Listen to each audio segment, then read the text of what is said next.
We should never try and improve the haircut. We should never try and improve the end result.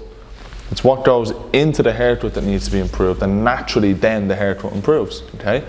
And this is something that I think MENSPIRE has challenged and has been successful with over the years, is that we don't teach haircuts, we teach techniques. Or if you like, as I like to call it, a hot cross bun section. I've got a hot cross bun, like buns. It's his favourite thing for breakfast. Yeah. Like the hot cross bun, don't you? So guys, welcome back once again to our weekly YouTube series.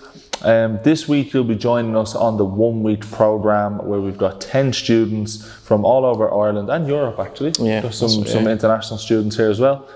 So guys, in this video you will see me focusing on something mid-length in terms of the graduation, and we also complemented that with a really nice skin taper. So this video this week, guys, is very much focused on fading, shorter hairstyles. We've seen a lot in the comments about trying to show some shorter, more faded hairstyles. So that's what I went for this week. So guys, I hope you enjoy it. I'm sure you'll take a lot of value from the taper and the steps I used to complete that. Yeah, cool. Also on a course like this, guys, we have a lot of questions and a lot of dilemmas about masculine shapes and more feminine shapes, and which is which, and which works best in more so hairdressing, and which obviously works best in men's hair. So on my model tie today, what you're going to see is really where we're going to put in some nice shape correction, where the original state of the hair, you'll find that it looks very much like a bob, where we have this really outgrown round shape, and see how it doesn't really sit well in his face and it kind of hides him. So what we've done, based off the back of our layering day, we went for a mid-length classic men's square layer, which gives the overall look a much more masculine shape, adds a bit more strength, and really gives a nice finish to the overall haircut. So I hope you guys enjoy that. Cool. And guys, as always, if you head to the links in the description, you can find out everything from our tools to our Instagram pages and our courses. Thank you so much, guys. Enjoy this week's video. It's quite short, really, isn't it? Right? For the most part, there's not loads of length. There's some length, but there's not loads of length. We compare it to Paddy's model. Okay. So guys, what do you think we're going to do with this for the most part? Are we going to reduce or build weight? Reduce. Yeah, we're going to reduce some weight in some areas. Do you think we're going to need to build some weight in areas as well? On both sides, maybe, if you're going to support that. Yeah, through the sides. Probably going to look to build some weight in here and make it a little bit more triangular.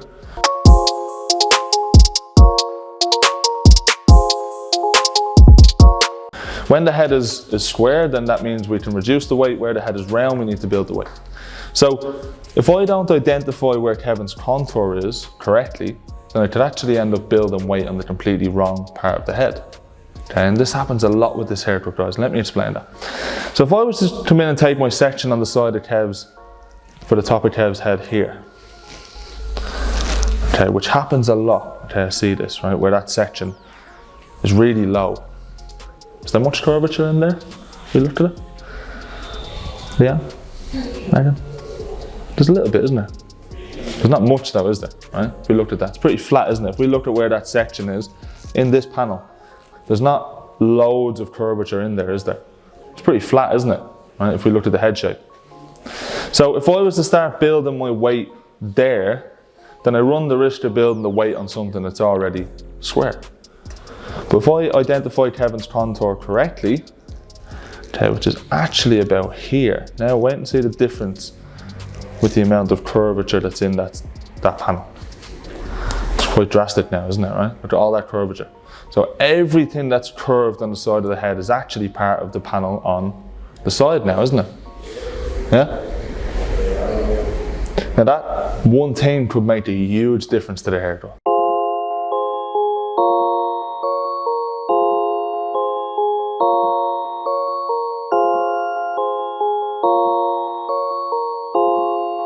Part of the section. As we move beneath the contour, I'm going to elevate that part of the section. Yeah.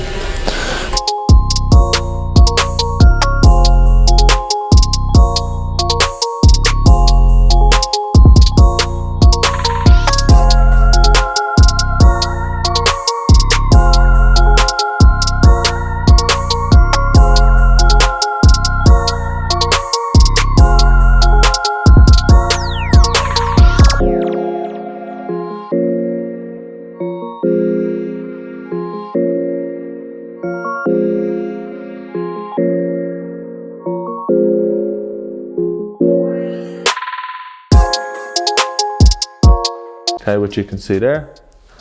And again, guys, there's really, there's not much coming off here. Like, I could have just left this, but again, I think that extra ½ inch, if left, it can cause trouble, okay? It can cause the hair to become a little bit heavy in areas that it doesn't necessarily need to be.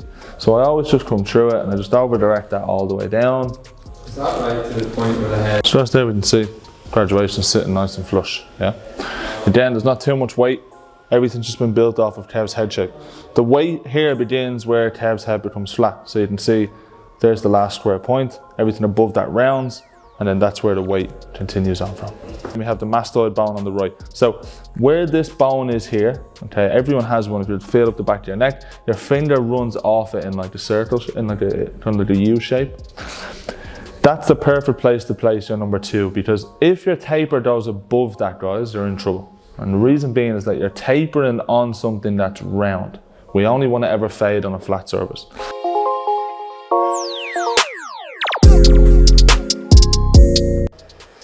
Same thing, guys, about halfway between the bottom of the nape .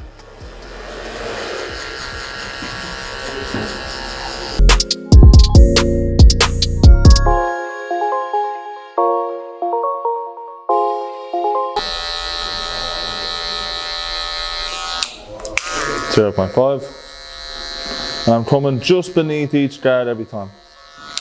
Okay, that's the key. What I don't want to do is go beyond the previous guard. Then I've just removed a whole section of the taper. Okay.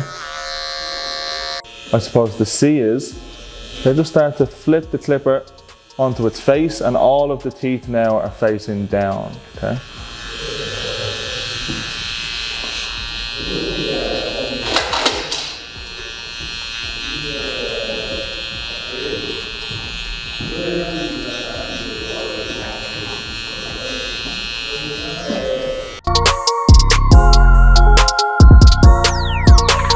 Number 2.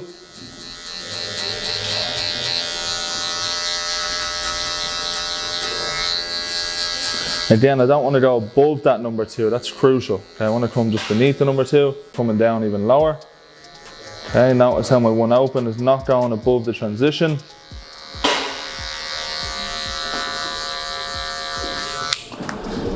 Then the 1.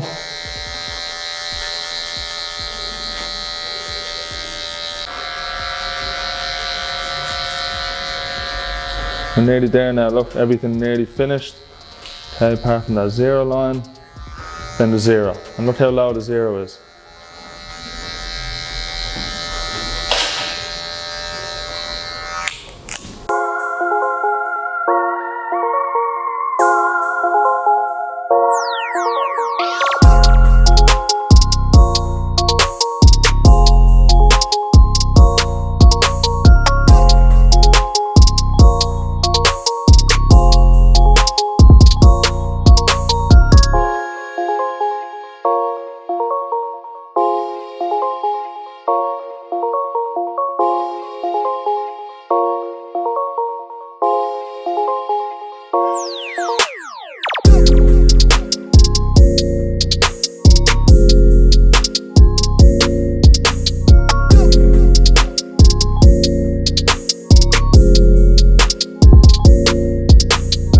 A slightly shorter version of a square layout, yeah?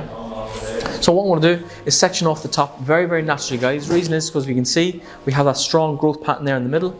Even with the hair this length, we can see that growth pattern still wants to come true. Yes, that's something they have to be very, very remarkable of, all right? I'm going to section it off very, very naturally, split down the middle. And all I'm simply going to do, guys, is section off the front from the back. I'm going to split it right down the middle here and section off everything on the front away from the back.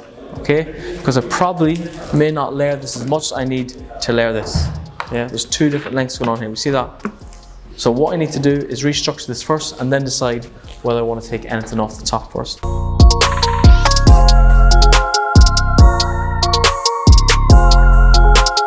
want to groom everything down. Once again, groom all this out of the way, like so. Using a little clip just to keep everything out of the way, guys. Keep everything as orderly as I can. It was quite strong there, too much. That's all I've done. And then we see this little section coming across the side there. We could overcomplicate this and say I've taken a very strong radial section across the horizontal plane, but no. All I've done is separate the front from the back. That's it. Specific I'm asking, who would generally cut, if you like, underhand? So this is under the hand here, under the palm, yeah? So underhand, yeah? Okay, cool, great. Most of my long hairs are just long haircuts are square. Yeah, cool, that's great. So what I suggest, could we come up with an easier way, a better way, a more comfortable way of actually doing something like this? And there is something that's out there, okay? And that is generally cutting it overhand like this, okay? So supposed to cutting under the hand, we have over the hand. So now, unfortunately, if I cut like this, I have to, how much length am I leaving on there? Really tricky. Body, arm up here. But cutting it like this, what this does, first and foremost, gives me complete control of the section. Body's nice and upright, shoulders are relaxed. Comb goes in, fingers come behind the comb, boom, and I can see exactly what I'm taking off. Yeah, all right, so once again, comb goes in, fingers come right underneath the comb, we drive together. Fingers nice and tight, holding that tension in play.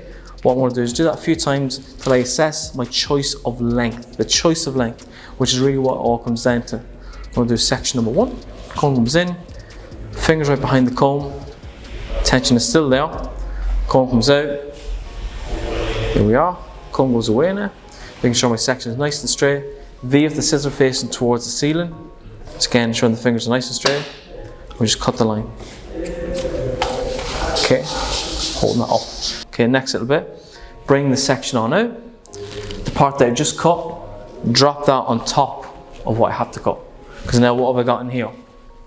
Your guide. My guide, well done. Fantastic, guys. Now, grip them together and we bring the two out together like so. I bring a little piece of my guide and a little piece of hair that I still have yet to cut. Once again, comb goes in, body nice and straight, nice and relaxed.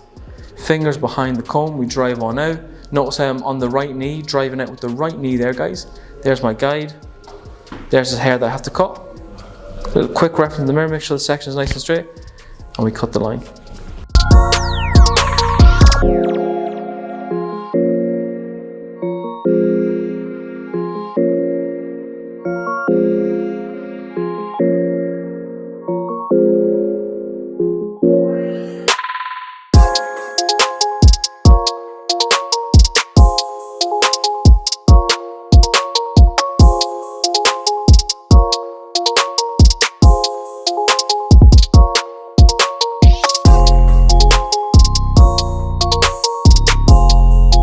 A little bit of hair that's slightly longer here, and that's fine. What we're going to do, throw on the finger razor, come over the top, and let's just soften that little corner there a touch.